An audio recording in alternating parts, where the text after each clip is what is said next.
네, 누구보다 쉽고 똑똑하게 알려드릴게요. 여기는 달달한 비교살롱입니다. 네, 시청자 여러분 안녕하세요. 비교살롱의 진행을 맡은 아나운서 황윤기입니다.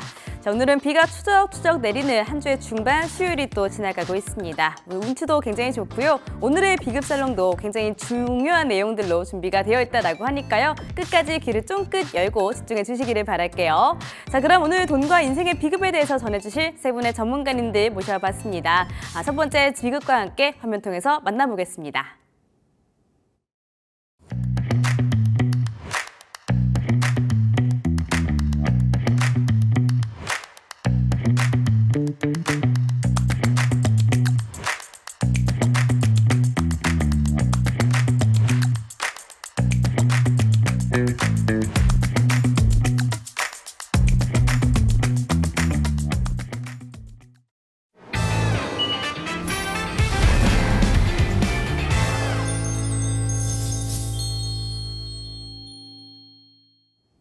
네, 그럼 오늘의 비급살롱을 빛내주실 세 분의 전문가님들 먼저 모셔보도록 할게요. 전문가님들 어서 오시죠. 안녕하세요. 네, 반갑습니다. 오늘은 요 하트네요. 하트가 네. 점점 작아져요. 다음번에 더 키우겠습니다. 네, 더 키워주세요. 네, 알겠습니다. 자, 그러면 본격적으로 출발해 보도록 하겠습니다. 자, 오늘 굉장히 재미있는 내용일 수 있습니다. 자, 바로 인사노무 특집입니다. 정말 특집으로 잘 준비가 되어 있는데요. 인사, 이 노동법 굉장히 또 우리가 예민하게 다뤄주는 주제이기도 하죠. 꼼꼼하게 체크하면서 본인에게 도움되는 내용들 어디 없나 한번 보시길 바랄게요. 자, 우선 시작해 보겠습니다. 5인 이상부터 노동법이 달라진다 이 문구가 또 있더라고요. 제가 이제 사업자는 아니다 보니까 이게 사업하시는 분들의 입장은 또 몰랐는데 굉장히 재밌는 포인트들이 많더라고요. 이 상시 근로자 수부터 체크해 보도록 하겠습니다. 이게 어디까지가 포함되는 거고 왜 이렇게 중요한지 혹시 말씀해 주실 수 있을까요? 예, 그럼요. 제가 이제 현장에서 이제 많은 컨설팅들을 하다 보면은 해결되는 것들이 사실은 많거든요. 그런데 이게 사업을 하는 동안 사업을 마칠 때까지 이제 계속 이제 문제가 생기는 것 중에 하나가 이제 인사 관리인 것 같습니다. 자, 그 중에서 이 사업장은 근로기준법에 의해서 5인 미만과 이상을 구분을 해서 노동법을 조금 다르게 적용을 시키고 있는데요. 그 5인이라는 기준을 상시 근로자 수로 좀 판단할 수가 있게 됩니다. 그래서 말 그대로 이제 최근 1개월 동안 매일 일한 근로자의 평균 숫자를 이야기하는 건데요.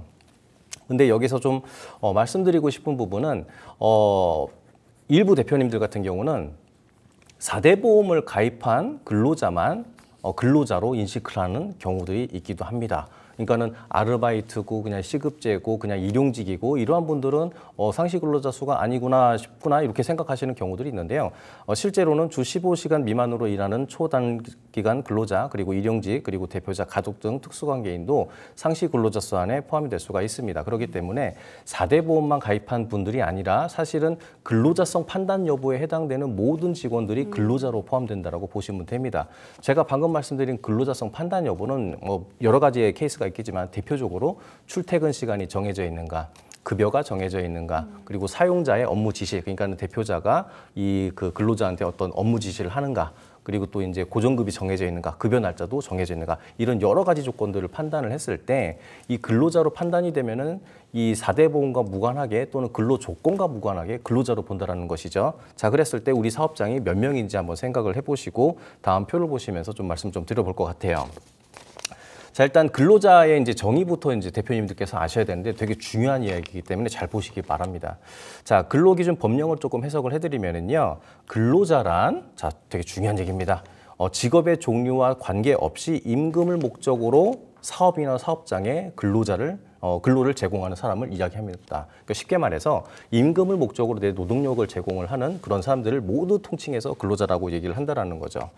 자, 그래서 이제 그 대법원에서도 이제 판례를 다음 표를 좀 보시게 되면은 판례가 있습니다. 나는 이 사람이 이제 근로자가 아닌 줄 알았는데 나중에 이제 어떤 노동청에 이제 소를 당하고 나서 보니까는 근로자로 판단이 된 사례인 거죠. 자, 그 이유는 뭐냐면은 대법원에서는 근로기준법상의 근로자에 해당하는지의 여부는 계약의 형식이 아닌 그 실질에 따라 판단한다라고 나와 있습니다. 여기서 말하는 계약의 형식은 보통 어떻게 알고 있어요? 많은 대표님들이 근로계약서, 프리랜서 계약서, 아르바이트 계약서 이런 것들을 말씀을 하신 거 이해를 한다라는 거죠. 그런데 그런 계약의 형식이 아닌 실질적으로 근로자에 해당하는지에 대해서 판단을 하고서 근로자로 산정을 한다라는 겁니다. 자, 그랬을 때, 자, 이 이야기를 하려고 제가 몇 분 동안 좀 말씀을 드렸는데, 다음 표를 보면서 좀 말씀을 드리게 되면은요. 자, 이제 우리 사업장이 4대 보험을 포함한 사람 더하기, 뭐 일용직 근로자, 뭐 단기 근로자, 아르바이트 모두 포함해서 5인이 넘는다라고 하면은 이제 우리 사업장에는 다른 노동법이 적용이 되게 됩니다. 대표적으로 크게 세 가지가 있는데요. 첫 번째는 해고에 제한이 생깁니다. 함부로 해고를 해서는 안 되고요. 정당한 해고 사유가 있어야지만 해고를 할 수가 있습니다. 자, 그리고 반드시 해고에 관련돼서는 서면으로 통보를 해야 되는 조금 불편한 부분도 있기도 하죠. 자, 그리고 두 번째는 연차가 휴무가 강제가 됩니다. 우리 사업장에서 5인이 넘는다 그랬을 경우에는 1년 이상 근무를 하게 되게 되면은 15개 정도의 연차가 좀 발생이 되게 되는데요. 1년 동안에 15개 연차를 보내셔야 됩니다. 자, 그런데 어떤 직업이나 직군의 특성상 연차를 보낼 수가 없는 그런 직군들이 있기도 합니다. 자, 그럴 경우에는 연차를 못 보냈기 때문에 그 하루치 정도 되는 임금을 현금으로 지급을 해야 되는 금전적인 부담이 생기기도 하기 때문에 이 5인이 넘는 사업장 같은 경우는 연차를 잘 보내지 않고 현금으로 지급하게 될 경우에는 어떤 그 금전에 대한 부담이 상당히 커질 수가 있게 되는 그런 경우도 있습니다. 자, 그리고 시간 외 수당이라고 해가지고 우리나라 그 시간제는 40시간제죠. 이 40시간제에서 짤막하게 좀 말씀을 드리면 9시부터 보통 6시까지 근무를 한단 말이에요. 자, 그런데 노동법에서는 4시간 근무를 하고 30분을 휴게를 주게끔 돼 있습니다. 그래서 보통 4시간 근무하고 30분 휴게 이 앞뒤를 붙여가지고 보통 1시간을 점심시간으로 휴게를 하게 되는데 그래서 사업장에 총 체류하는 시간은 9시간이지만 실제로 휴게 시간 1시간을 뺀 8시간만 근무를 하게 된다는 것이죠. 그래서 8시간 곱하기 주 5일 하니까는 40시간이 되는 거예요. 자, 이랬을 때 이 시간의 수당, 그러니까는 40시간을 초과 1시간서부터는 시간 외 수당으로 구분하거든요. 이랬을 때 5인 이상 되는 사업장 같은 경우는 통상 시급의 1.5배를 가산해서 지급해야 되는 경우가 있기 때문에 이렇게 큰 차이가 있다고 보시게 되면 됩니다. 네. 네. 저희가 모두 다 사실 근로자잖아요. 어느 입장에서든 항상 근로를 하고 있기 때문에 굉장히 좀 재밌네요.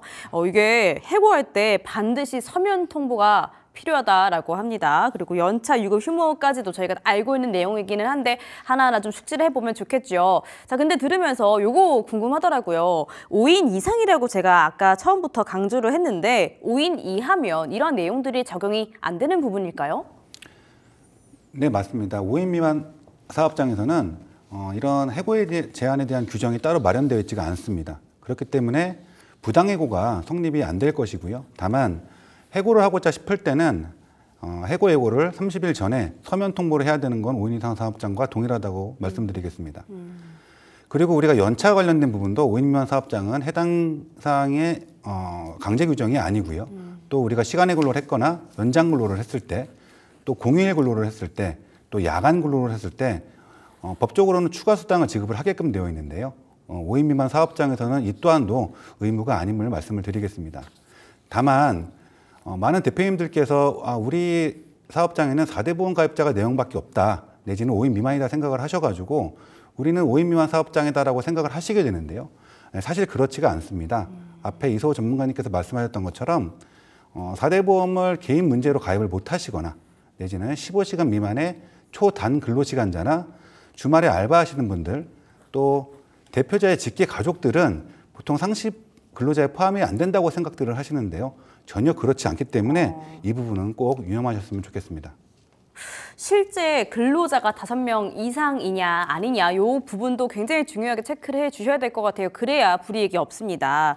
자, 그러면요. 뭔가 아까 굉장히 인상 깊어가지고 말씀드렸던 부분인데 해고 통보를 할 때 꼭 서면으로 해야 한다라고 말씀을 해주셨잖아요. 만약에 이렇게 뭐 서면으로 안 한다든지 사업자분께서 해고를 통지를 했을 때에 뭔가 지켜줘야 할 절차들이 혹시 있는 건가요?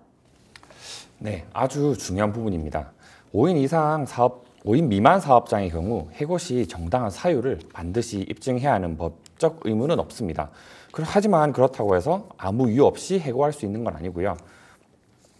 근로기준법 제23조에 따라 기본적인 해고 사유는 있어야 합니다. 예를 들어 업무에 중대한 문제가 있었거나 규칙 위반 등이 있어야 하죠. 반면 5인 이상 사업장부터는 좀 더 까다로운 요건이 적용됩니다. 해고하려면 다음 3가지를 꼭 갖춰야 하는데요. 정당한 이유가 있어야 합니다. 예를 들어 근무 태도가 불성실하거나 업무 능력이 부족하거나 아니면 회사의 경영상 어려움 같은 사유가 해당됩니다. 두 번째로 사전 통지나 보상도 꼭 필요합니다. 해고를 30일 전에 미리 알려야 하고 그게 어렵다면 30일치의 임금을 꼭 지급하여야 합니다. 마지막으로 절차적 정당성도 중요합니다. 예를 들어 징계위원회를 거친다든지 해고 대상자에게 해명할 기회를 주는 등 내부 절차를 밟아야 합니다. 이런 요건을 지키지 않으면 부당해고로 인정될 수도 있고 그 경우 법원에서 해고 무효 판결이 나면서 직원 복직은 물론 밀린 임금까지 소급해서 지급해야 할 수 있습니다. 중소기업 입장에서는 수천만 원의 손해도 이어질 수 있기 때문에 꼭 유의하셔야 합니다. 강혜원 전문가님께서 말씀을 되게 잘 해주셨는데요. 이제 실제 사례를 좀 들어보겠습니다. 가령 해고시키고자 하는 직원이 있습니다. 거기에 대한 정당한 사유는 이미 사업주께서 입증을 하고 계시고요. 그러면 이 해당 사업장에서는 근로자에게 해고 통보를 할 수 있게 됩니다. 이건 사업주의 고유 권한인데요. 이건 근로기준법 제26조 해고 항목에 나와 있습니다. 내용은 사용자는 근로자를 해고하려면 해고일로부터 30일 전에 서면 통보를 하거나 또는 30일분의 통상임금을 지급해야 한다고 명시가 되어 있습니다. 특히 5인 이상 사업장의 경우에는요, 이런 절차들을 정확하게 지켜주셔야 되는데요. 통상적으로 해고 통지서를 발부를 하게 되면 일단 그걸 수령한 근로자 입장에서는 당연히 감정적인 문제가 생기게 돼서 30일이라는 기간을 다 채우지 않고 이제 그만두게 됩니다. 퇴사를 하게 되는데요. 이럴 때 가장 중요한 게 반드시 자필 사직서를 받아두셔야 합니다. 만약 자필 사직서를 쓰지 않고 무단으로 결근을 하게 된다면 사업주 입장에서는 내용 증명을 보내셔야 되는데요. 바로 다시 복귀하라는 통보서를 보내셔야 됩니다. 그 내용 증명에 대한 내용은요, 기업께서는 현재 무단 결근을 하고 계시니 출근 의사를 밝혀주시고 만약에 출근을 하실 거라면 저희한테 연락을 따로 주시던가 아니면 출근 의사가 없다. 그럼 동봉된 사직서를 저희에게 제출하시라고 내용을 꼭 정리해야 되고요. 또 요즘에 이런 문제가 항상 많기 때문에 유선적으로 전화 또 문자 메시지를 통해서도 계속 출근을 종용했다라는 근거들을 마련해 둘 필요가 있겠습니다. 대표님들께서 세무조사는 되게 어렵고 두려워하시는데요. 사실 5인 이상 사업장 같은 경우에는 이런 해고 절차를 잘 지키지 않게 된다면 근로기준법 제30조 벌칙에 의해서 정당한 이유 없이 만약에 근로자를 해고한다면 2년 이하의 징역 또는 2천만 원 이하의 벌금에 처한다고 명시가 되어 있으니 꼭 종사자가 5인 이상 사업장인 곳에서는 이 부분을 꼭 유념하셨으면 좋겠습니다. 네, 자 오늘 이야기 뭔가 들으면 들을수록 좀 아찔한데요. 입장을 바꿔 생각했을 때 제가 사업자 분이어도 그렇고 이 해고 이야기를 듣는다라고 해도 그렇고 여러모로 정말 좀 이 힘든 감정들이 복합적으로 엮여 있는 문제인 것 같아요.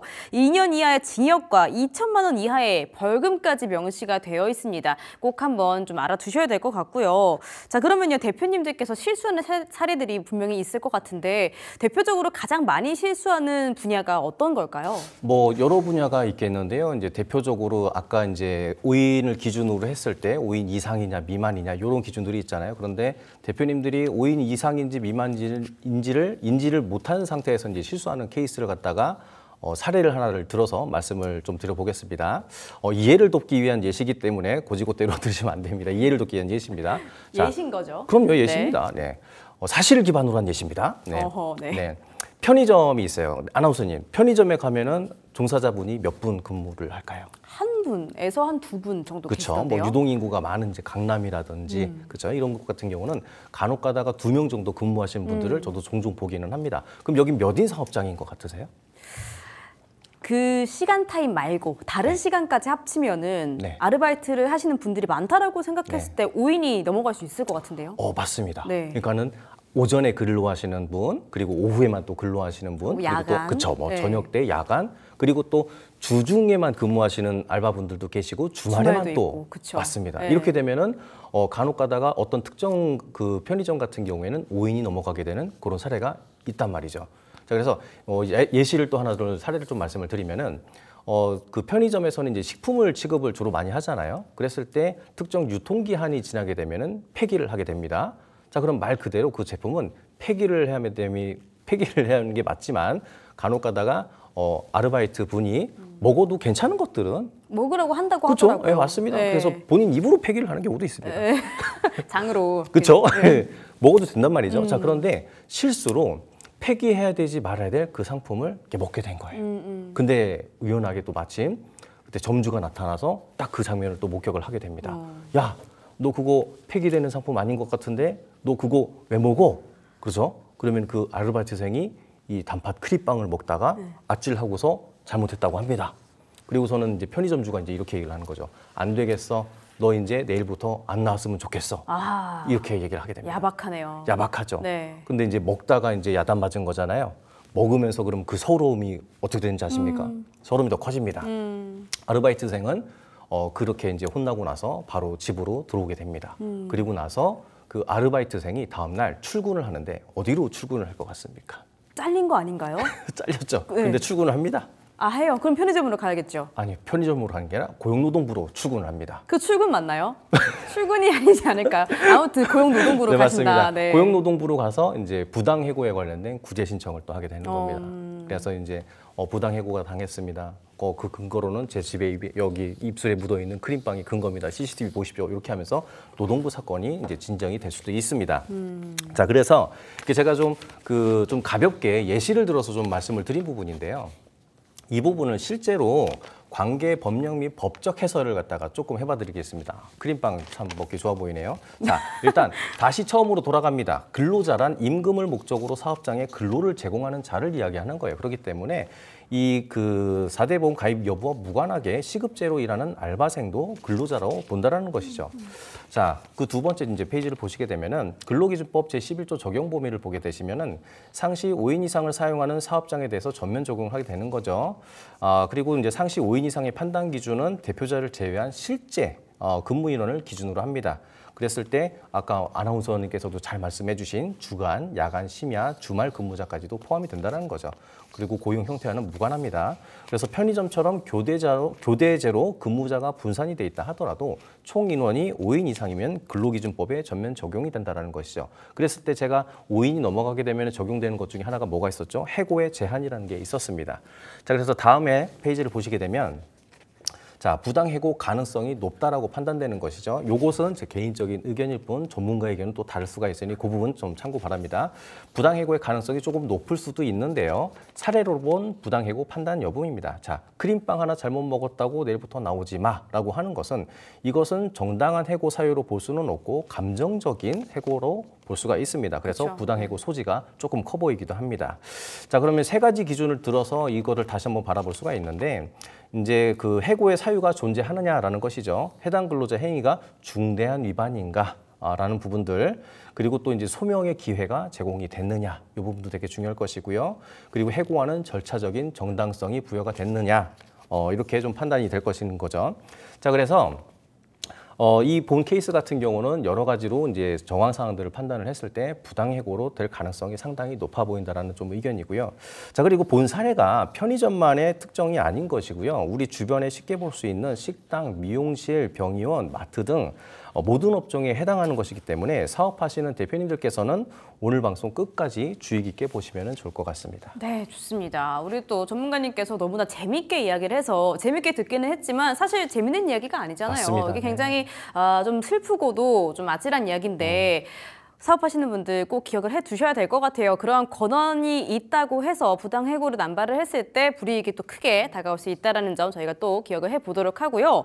두 번째로 아까 첫 번째는 해고 통지와 관련해서 이야기를 나눴는데 두 번째로 좀 귀에 들어왔던 게 이 연차 사용에 관한 거였거든요.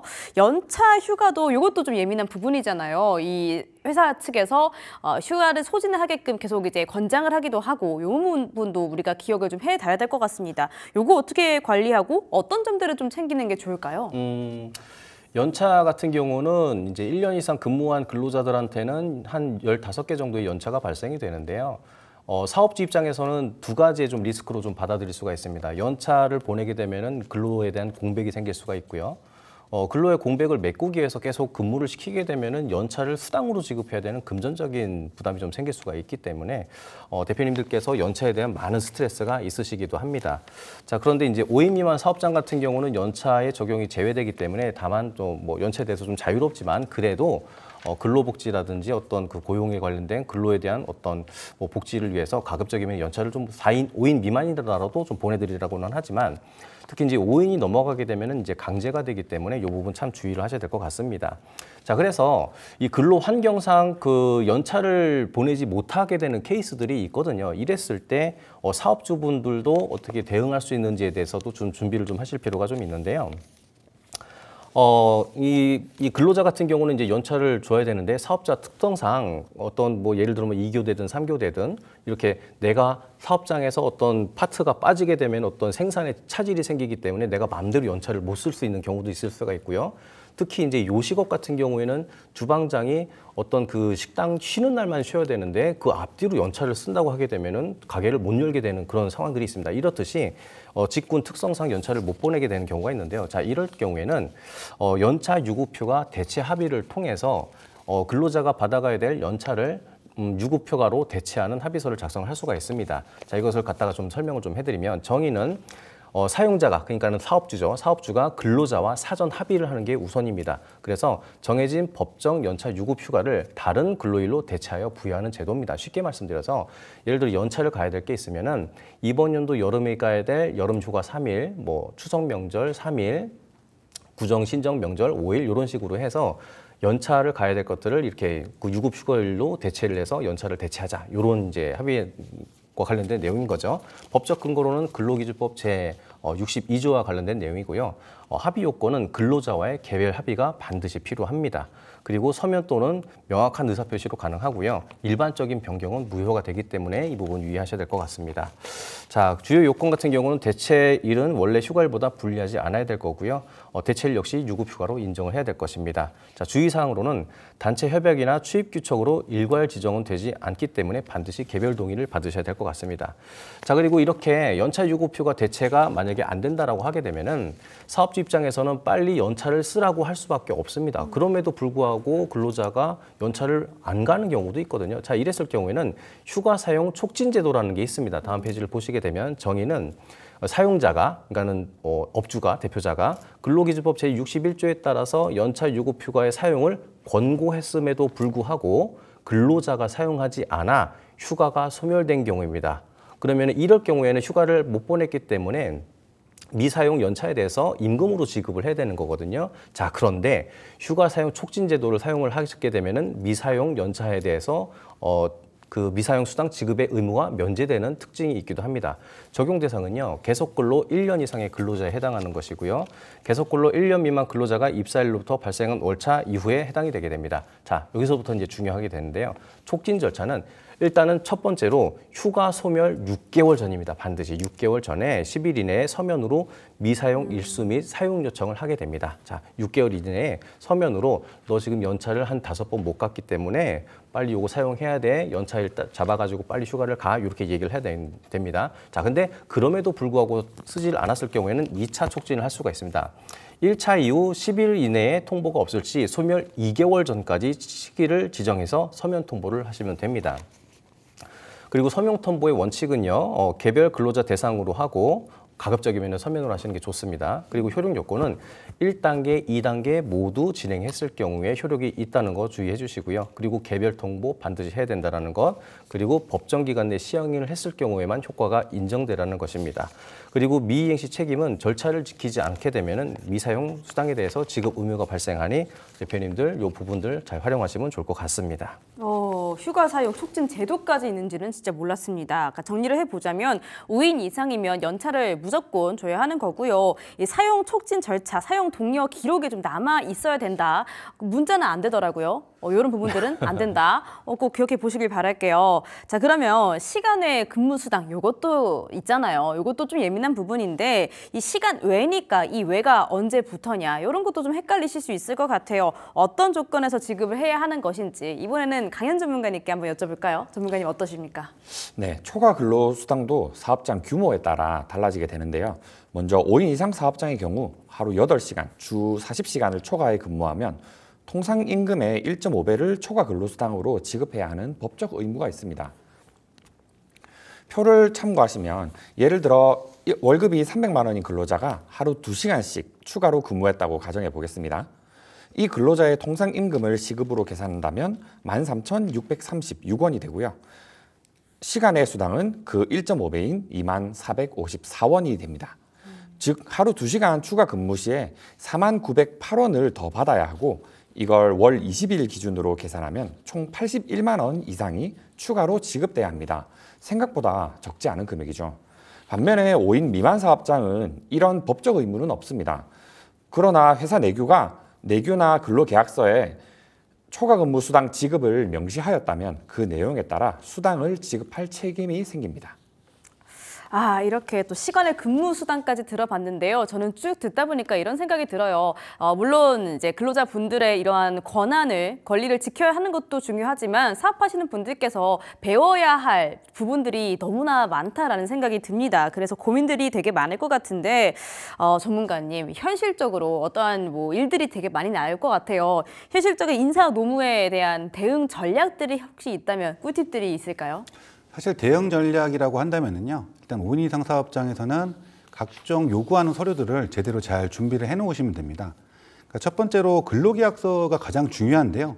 근로계약서에 보면 우리가 서로 얼마를 주고받는 임금이 설정이 되어 있는데, 통상적으로 과거에는 우리가 통상적으로 월급을 얼만큼 줄 테니 여기에 많은 것들이 포함되어 있다라는 그런 서면을 받게 되는데, 사실 그렇게 하면 안 되고요. 포괄임금제를 설정을 해야 됩니다.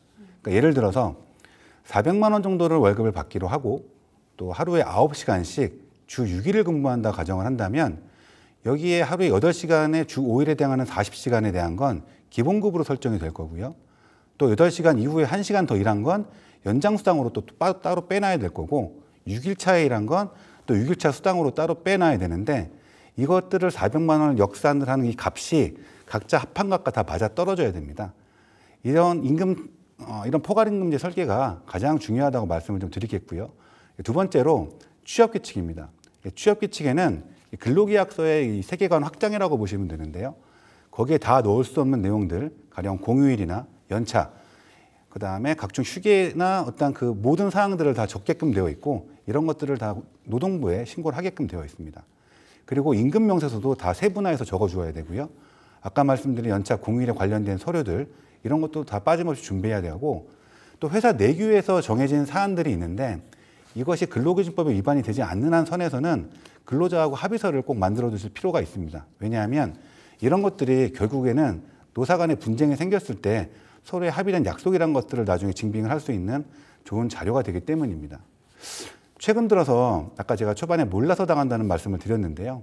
이 병의원 같은 이 고임금의 근로자들이 계신 곳들에선 우리 병 원장님들이나 대표자들께서 아니 우리가 이렇게 돈을 많이 주는데 뭐가 문제가 되냐라고 반문을 하십니다.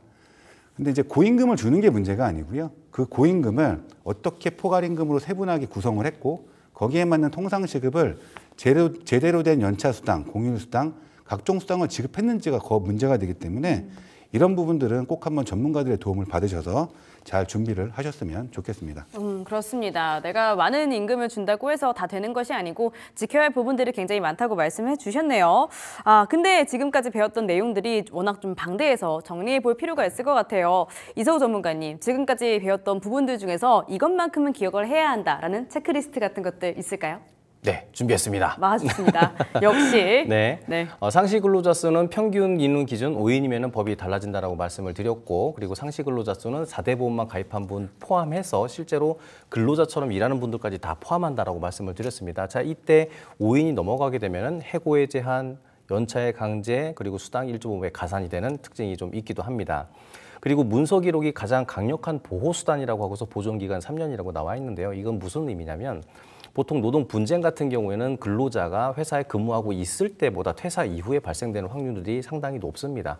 자, 그러다 보니까는 퇴사한 근로자가 생각해 보니까는 1년 전에 퇴사한 회사에서 퇴직금 못 받은 것 같아. 연차 수당도 못 받은 것 같아. 임금 체불이 좀 있는 것 같아. 라고 하고서 청구를 할 수 있는, 소를 걸 수 있는 시효가 존재하거든요. 보통 이제 3년 정도가 되게 되는데 이랬을 때 일반적으로 민형사 같은 경우에는 어떤 우월적인 누가 높고 낮음의 지위가 없습니다. 일반적인 민형사 소송에서는. 자, 그런데 근로기준법에 이제 노동법에서는 이 소를 제기할 때 우월적 지위라고 해서 이 사업주를 더 우위에 있다고 판단을 합니다. 맞습니다. 네. 갑이 있다고 판단합니다. 그렇기 때문에 소명의 근거를 너부터 하십시오라고 얘기를 합니다. 아하. 그랬을 너부터 때 하십시오. 맞습니다. 네. 그랬을 때 이제 말로 얘기하는 것은 다 필요 없습니다. 서류화 돼 있어야 됩니다. 자, 그렇기 때문에 모든 서류는 근로자가 나가기 전에 있을 때 사전 준비하는 것이 핵심일 것 같습니다. 중요한 키워드가 몇 개 있었는데 5인 이상이라는 게 또 굉장히 중요한 기점이겠고 우리가 이 비급 설령 진행하면서 항상 좀 중요하게 여기는 부분이 있죠. 문서, 기록화 꼭 명시가 되어 있어야 합니다. 가장 강력한 보호 수단이다라고 하니까요. 이러한 기록들, 문서들 꼭꼭 잘 보관을 해주시는 게 핵심이겠네요. 자, 지금까지 인사노무에 대해서 정말 상세하게 알아봤는데 약간 두 번째 파트로 넘어가 볼까요? 퇴직연금 아니고 퇴직금에 대해서도 한번 배워봅시다. 퇴직금이랑 퇴직연금이랑 헷갈리실 수 있을 거란 생각이 들어요. 저희가 퇴직연금에 대해서는 이때까지 많이 배워봤거든요. 퇴직금의 개념부터 오늘 또 차근히 한번 밟아보도록 하겠습니다. 퇴직금의 개념부터 한번 정리해 주시죠. 자, 좋습니다. 이제 퇴직금은 후불임금의 성격으로서 근로자가 퇴사 후에 15일 이내에 지급되는 후불임금의 성격을 갖고 있습니다. 그러니까 나중에 준다라는 얘기인 거죠. 자, 그런데 나라에서는 이 퇴직금 운영을 두 가지 형태로 운영을 할 수가 있게 됩니다. 그것은 기업에서 자율의사에 맡겼는데요. 기업에서는 퇴직연금도 가입을 해서 종사자들한테 지급할 퇴직금 재원을 할 수도 있고 또는 퇴직금 제도를 활용을 해서 퇴직금을 준비를 할 수가 있습니다. 요 크게가 두 개가 이제 가장 큰 차이인데요. 많은 대표님들이 퇴직연금에 대해서는 많이 들어보셨을 거예요. 자, 그런데 이 퇴직연금 같은 경우는 말 그대로 내가 받을 퇴직금을 연금 형태로 수령하는 것을 퇴직연금이라고 합니다. 그런데 우리가 이제 퇴직연금이 이제 활성화되기 전까지는 사실은 전부 다 퇴직금 제도였던 거예요. 그러니까 종사자가 퇴사했을 때 1년 이상 근무한 종사자가 퇴직금을 지급할 사유가 발생이 된 거죠. 퇴사한 거죠. 그랬을 때 내가 그동안에 어디에다가는 충당을 해놔야 됐던 거예요. 은행이든 보험사든 증권사든 그렇게 충당을 해놨다가 퇴직금을 지급 사유가 발생된 종사자한테 퇴직금을 지급을 하고 관련 서류를 갖춰놓는 게 퇴직금 제도입니다. 그래서 사업장은 이렇게 두 개를 적립을 할 수가 두 가지를 선택해서 할 수가 있는데요. 자, 퇴직금 제도의 법적 근거 및 해설 이제 두 번째 장을 좀 보시게 되면은 퇴직금 제도의 설정인 거죠. 퇴직급여 보장법의 내용을 좀 발췌를 하는 건데요. 퇴직금 제도를 설정하려는 사용자는 대표자인 거죠. 대표자는 계속기간 1년에 대해서 31분 이상의 평균 임금을 퇴직금으로 퇴직 근로자에게 지급할 수 있는 제도를 설정하여야 된다라는 거고요. 두 번째죠. 자, 제11조 퇴직급여 제도의 미설정에 따른 처리인데요. 우리 사업장은 퇴직연금도 안 하고 퇴직금 제도도 안 하고 하는데 이렇게 하시는 사업장들도 분명히 있거든요. 그런데 고용노동부에서는 달리 해석을 합니다. 자, 제4조 1항 및 본문 5조에도 불구하고 사용자가 퇴직급여 제도나 제25조 제1항에 따른 개인형 퇴직연금 제도를 설정하지 아니한 경우에는 그러니까 어떤 것도 퇴직금 제도를 설정하지 아니한 것은 제8조 1항에 따른 퇴직금 제도를 설정한 것으로 본다 이렇게 나와 있습니다. 자, 정리하자면 퇴직금 제도는 내가 받을 퇴직금을 연금 형태로 받는 퇴직연금 그리고 근로자 퇴직 사유 발생 시 15일 이내 지급하는 퇴직금 제도 두 가지를 선택할 수 있다는 점 확인해 보시고요. 그리고서 사업주는 이 퇴직연금을 우리가 사업 방향에 따라서 어떻게 운영을 하고 어떤 것을 선택을 하실지 계획을 짠 다음에 적립하시는 것을 권장해드립니다. 이런 것까지 다 하나하나 좀 결정을 해야 하는 거였군요. 이런 미설정 됐을 때 퇴직연금이 아니고 퇴직금이 우선한다라는 말씀이신 거잖아요. 네. 이건 또 몰랐습니다. 근데 저희가 또 쉽게 설명을 해드리는 게 또 모티브다 보니까 조금 더 쉽게 한번 설명을 해보도록 할게요. 강현 전문가님, 이것보다 쉽게 좀 말씀해 주실 수 있을까요? 네, 쉽게 말해서 퇴직금 제도는 우리가 흔히 알고 있는 방식입니다. 직원이 퇴직할 때 회사가 일시금으로 퇴직금을 지급하는 제도인데요. 근속 연수 곱하기 31분의 평균 임금을 기준으로 계산하며 1년 이상 근무한 직원이라면 누구나 받을 수 있습니다. 반면 퇴직연금 제도는 퇴직금을 회사가 따로 모아두는 방식입니다. 퇴직금 자체의 성격은 같지만 회사 돈을 외부 금융기관에 맡겨서 매달 정기적으로 불입한다는 점이 다릅니다. 이 퇴직연금 제도에는 확정급여형인 DB형, 확정기여형인 DC형, 그리고 개인형 퇴직연금인 IRP가 있습니다. 맞습니다. 저희가 많이 말씀드렸던 부분이죠. 3층 연금 제도 안에서 2층에 해당하는 퇴직연금 이야기 들어봤고요. 자, 근데 저희가 퇴직연금에 대한 이 추천이라든지 이야기는 상당히 많이 들었거든요. 홍보가 좀 많이 된 것 같은데 퇴직금은 그에 비해서 좀 안 들리는 거를 봐서 이게 뭔가 사업장의 입장에서는 퇴직연금이 더 좋은 건가? 아니면 이게 근로자분들에게만 더 좋은 건가? 좀 헷갈려요. 어느 측에서 퇴직연금이나 퇴직금이나 더 우선시하는 좀 좋은 부분이 있는 거지 궁금하긴 한데 현장에서 좀 어떤 판단 기준으로 설정하는 게 좋을까요? 사업장 상황에서 좀 다르긴 하지만은요. 네. 일단 10인 미만의 어떤 소규모 사업장 그리고 직원이 별로 없는 사업장에서는 사실 퇴직연금보다 퇴직금 제도가 훨씬 더 유리합니다. 그러니까 퇴직연금 제도는 일단 추계획을 산정을 하고 거기에 대한 12분의 1을 의무적으로 납입을 해야 되는데요. 소규모 사업장이나 이직률이 많은 사업장 같은 경우에서는 사실 영세한 사업장들이 많이 있거든요. 그런 데서는 이렇게 퇴직연금의 납입액을 매월 납입하기가 상당히 좀 부담스럽습니다. 그래서 좀 소규모 사업장 같은 경우에는 오히려 퇴직금 제도가 훨씬 더 유리하다고 말씀을 드리겠습니다. 그러니까 사업장마다 다르다. 소규모 사업장인 경우에는 퇴직금 제도가 훨씬 더 유리하다. 그러면 사업장의 규모가 클 때는 퇴직연금이 또 훨씬 유리한 건가요? 네, 그 퇴직연금이 이제 유리한 케이스를 좀 말씀을 드리면 말 그대로 내가 받을 퇴직금을 연금 형태로 수령받는 게 퇴직연금이라는 이제 정의거든요. 자, 그랬을 때 퇴직연금이 적용이 유리한 사업장에 대해서 다음 장표를 보면서 좀 말씀을 드리면은요. 퇴직연금 제도의 정의는 잠깐 말씀드렸기 때문에 이제 넘어가도록 하고 퇴직연금 제도가 이상적인 활용 방안은요. 20년, 30년 동안 사업장에 장기 근속을 하게 되면서 이제 은퇴 시점인 거죠. 명예퇴직 시점에 그러니까 60세, 65세 때쯤에는 이제는 이제 은퇴를 좀 해야 되잖아요. 자, 그랬을 때 기업이 금융기관에 적립한 퇴직연금 아까 우리 아나운서님께서 먼저 말씀해 주셔가지고 깜짝 놀랐습니다.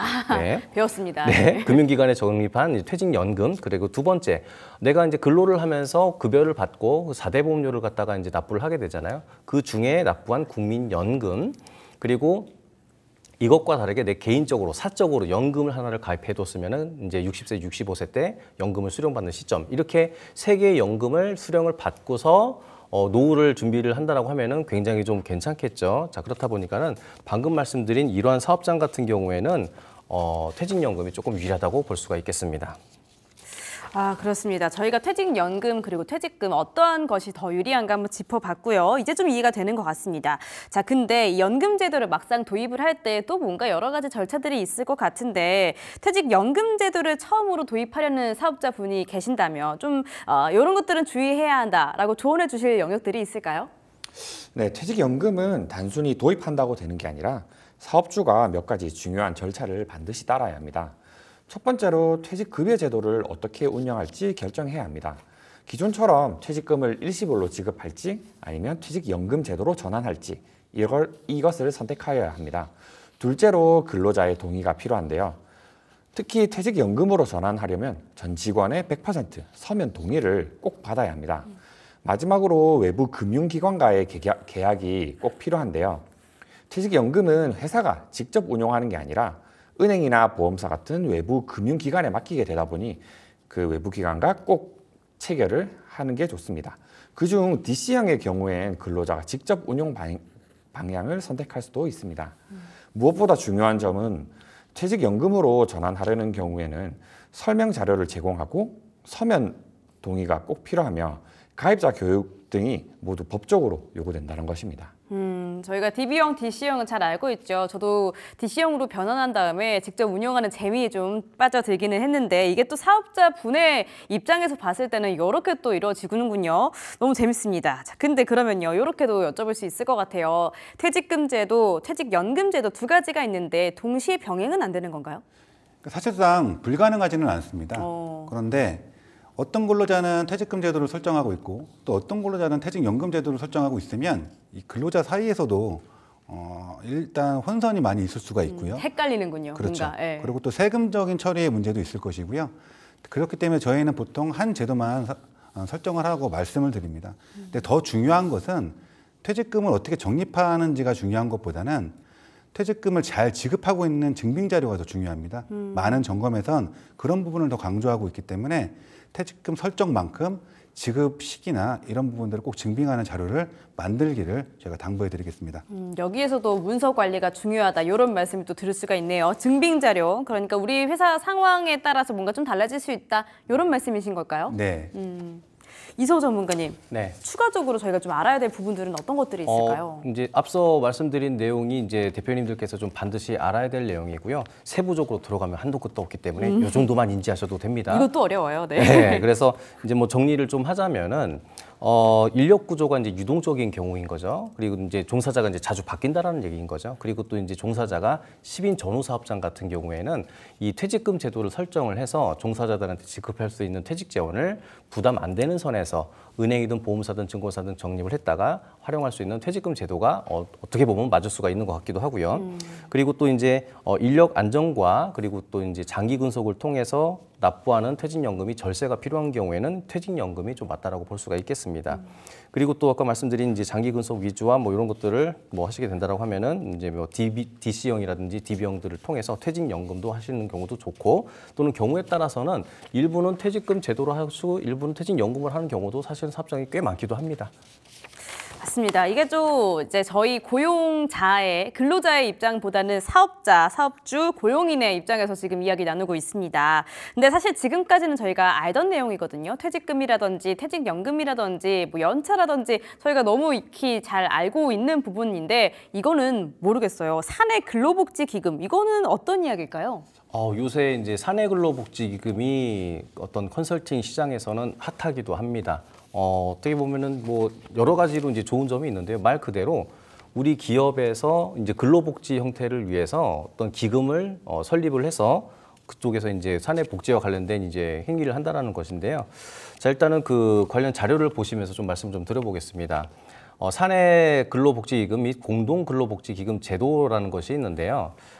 하나의 사업장에서 하나의 사업장 내에서 운영하는 사내 근로복지기금과 여러 사업장에서 함께 운영하는 공동 근로복지기금이 있는데요. 두 근로복지기금은 그 복지제도의 일종으로서 근로자의 실질 소득 증대, 근로의욕 고취 등 협력적 노사관계 등을 위해서 설립을 할 수가 있습니다. 그래서 복지기금이 이제 두 가지로 할 수가 있는데 좀 비교를 해서 좀 말씀을 드리자면은 사내 근로복지기금은 하나의 사업장에 근로자들을 대상을 해서 각 사업장과 근로자들의 특성에 맞는 복지 사업을 시행할 수 있으며 근로복지기금의 조성 및 운영에 관해 노사 간의 합의가 용이한 부분이 있기도 합니다. 자, 그런데 방금 말씀드린 것처럼 우리 사내에서 하기에는 조금 규모가 좀 부족하고 예산이 좀 적다 그렇다라고 하면은 공동근로복지기금을 설립해서 운영을 할 수도 있습니다. 여러 사업주가 공동으로 기금을 출연을 하므로 사업장의 규모가 작아 자체적으로 복지제도 운영이 어려운 경우에 유용하기도 하고요. 대기업과 중소기업 간에 그리고 또 원청과 하청 간에 그리고 또 중소기업 간의 다양한 형태의 설립이 가능하고 대기업과 중소기업의 복지 격차의 완화에 기여를 하기도 합니다. 자, 그래서 내가 그러면은 사내 근로복지기금 법인에서는 비용 처리도 되고 근로자는 실질적으로 어떤 수혜를 받는데 여기에 대해서 이제 세금에 대한 부담이 없다라고 했을 경우 그러면 사내 근로복지기금에 대해서 관심이 있네. 그러면 어떤 것을 할까라는 이제 기준을 보는 이제 표가 좀 있는데요.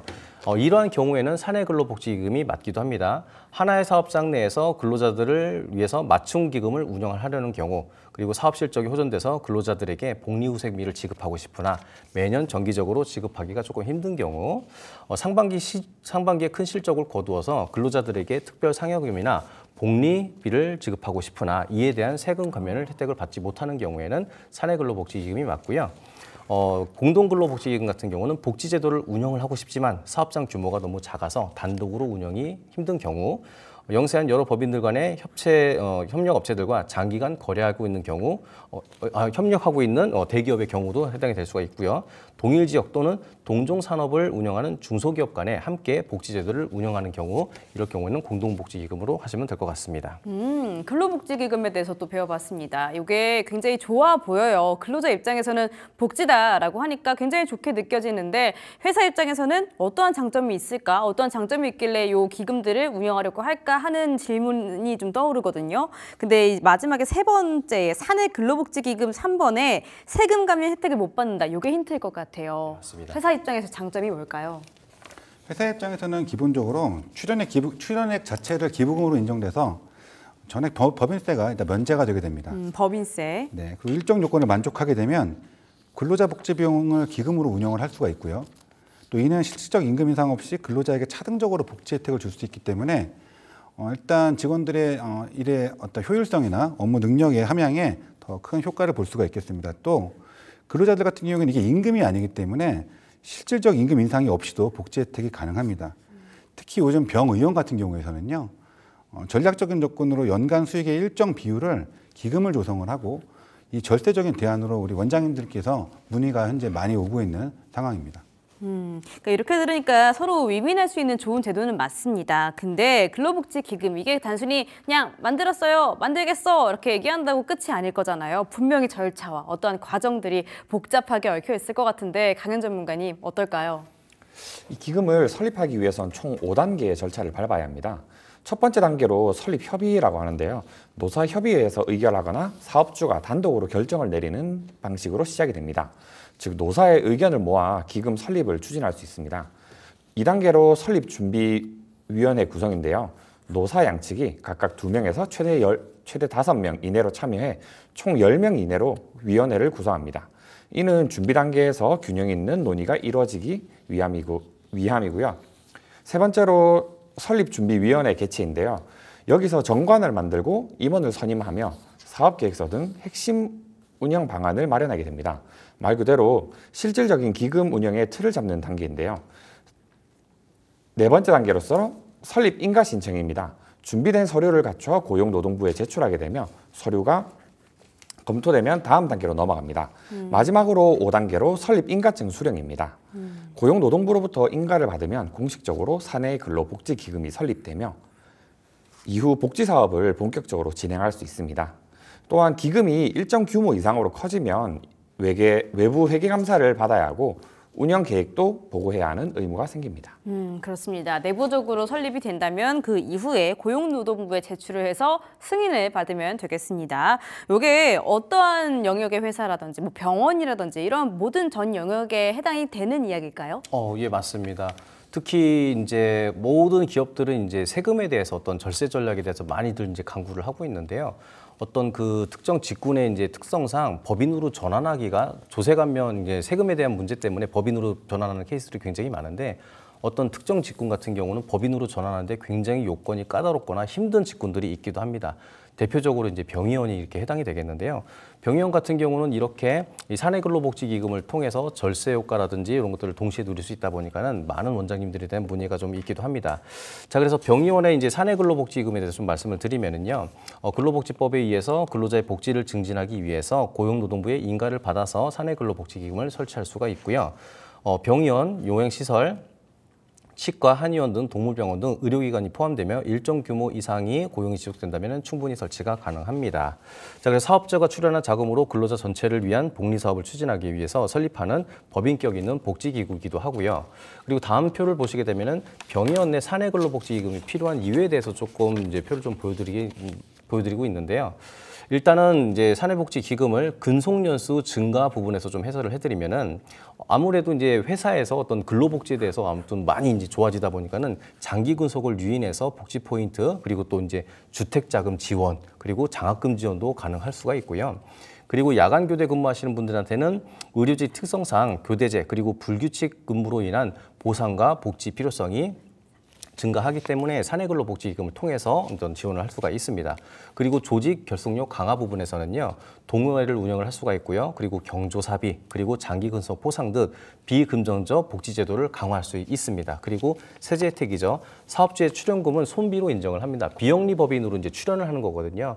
우리 회사에서 발생한 영업이익의 5%부터 이제 그 사내근로복지기금을 출연을 할 수가 있는데 이 나중에 이제 그 비영리 법인 같은 경우는 나중에 해산을 하게 될 경우에는 그 남은 자녀의 재산에 대해서 국고로 귀속이 되기 때문에 애초부터 사내근로복지기금으로 출연한 전액 비용은 손비로 우선 인정을 하게 됩니다. 자, 그렇기 때문에 개인 사업자는 근로소득세 조금 이제 그 절세 혜택이 있고요. 법인 같은 경우는 법인세 절세 혜택이 있을 수가 있습니다. 네, 사내근로복지기금 병원 같은 경우에는 더욱더 도입을 해주셔야 될 것 같습니다. 자, 그러면요. 다음 주제로 살짝 넘어가 볼게요. 노동부 지도점검 그리고 중대재해 처벌법 요 이야기도 해보고 가보겠습니다. 유용석 전문가님 단어 설명 좀 해주시죠. 예, 오늘 가장 이슈가 되는 이야기인데요. 노동부 지도점검은 소위 이제 기초고용 질서점검이라고 해서 매년 수시로 시행이 됩니다. 그래서 첫 번째 항목으로 이제 근로계약서가 제대로 작성이 되어 있는지, 또 교부는 제대로 되어 있는지, 또 임금명세서는 제대로 작성이 되고 교부가 됐는지, 또 공휴일, 또 취업규칙은 제대로 신고가 됐는지, 또 주 52시간제 이런 각종 모든 항목들에서 점검을 실시하게 되고요. 소요 시간은 1시간에 2시간 걸리고 이제 근로감독관 2분이 나와서 점검을 하게 됩니다. 여기서 문제가 발생될 시에는 과태료 적게는 10만 원에서 많게는 500만 원까지 과태료가 발생이 되고 중대한 법 위반을 했을 때는 대표자의 형사처벌이나 영업정지 처분까지 발생될 수 있으니 노동 전문가의 도움을 꼭 받도록 하시기를 바라겠습니다. 네, 좋습니다. 자, 인사 노무에 대해서 이렇게 이야기 나누고 있는데요. 이소우 전문가님 마지막으로 사업하시는 분들 위해서 이 주제에 관련해서 꿀팁도 있다면 한 번만 말씀해 주시죠. 네, 저도 이제 현장에서 이제 많은 대표님들을 만나 뵙고 어떤 노무에 대해서 이제 고충도 듣고 이제 물론 이제 노무사님과 이제 동반해서 하죠. 그리고 이제 노무사님들께서 현장에서 이제 소상공인들을 포함한 또는 이제 제조업 대표님들한테도 이런 교육들을 많이들 합니다. 그런데 들을 때는 아 맞아 나도 이런 불이익이 있었어. 그럼 노무적인 것들을 준비를 해야지 이런 것들을 말씀하시는데 막상 또 사업장에 또 돌아가시면은 까먹고는 합니다. 맞아요. 맞습니다. 그렇기 때문에 우리 대표님들 세무기장처럼 잘 하시잖아요. 마찬가지로 노무도 이렇게 매달 노무사를 통해서 전문가를 통해서 관리 받으시는 것을 권장드립니다. 네, 알겠습니다. 자, 이렇게 오늘 정말 다양한 이야기 들어볼 수가 있었는데요. 연차부터 해고, 퇴직금, 퇴직연금, 그리고 복지기금까지 다양한 이야기 꼭 한번 참고해 보시길 바라겠습니다. 자, 참고로 저희가 방송 통해서 말씀드리는 내용은 하늘에 대한 조언이라는 점 알려드리면서 지금까지 배웠던 내용 화면 통해서 정리해 보겠습니다.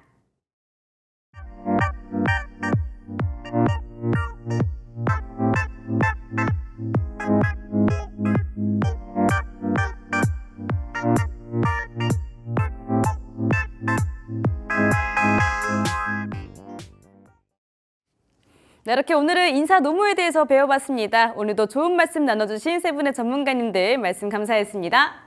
감사했습니다.